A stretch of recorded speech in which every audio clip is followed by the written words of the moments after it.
Hi everybody, Neil Kravitz here. I hope you're enjoying these daily clinical pearls.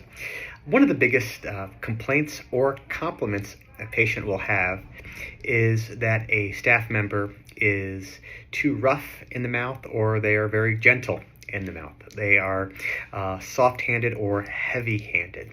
And I always tell young doctors or new employees to look at the staff members or the doctor's hands when they worked. I had this great clinical director, an orthodontist that I just absolutely love at my residency, and I had the opportunity to kind of be his assistant when he was treating cases in the faculty practice, and I was always mesmerized by how his hands worked.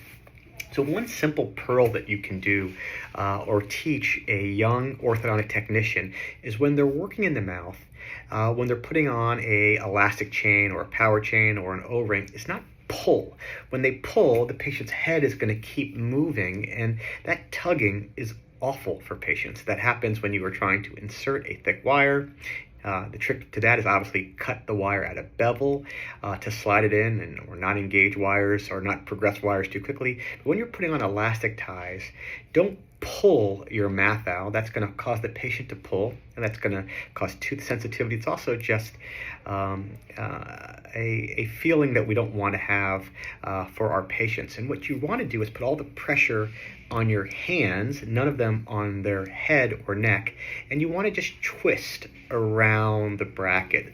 So when you are tying on an O-ring, you want to learn to tie the O-ring on by twisting around so the patient doesn't move at all. The patient's head should never turn toward any pressure that you are applying. All the pressure should be on your hands, not in their mouth. So the pearl here is don't tug, don't pull, and really learn to work softly. I always say you want to be fast outside the mouth and slow when you're working inside the mouth.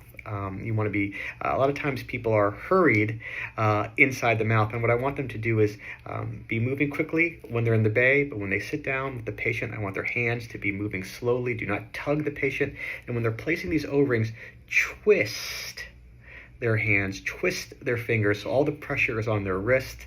None of it is relayed to the patient. Hope you enjoyed this pearl. Let me know what you do when you are placing O-rings or elastic chain. See you guys tomorrow for another clinical pearl.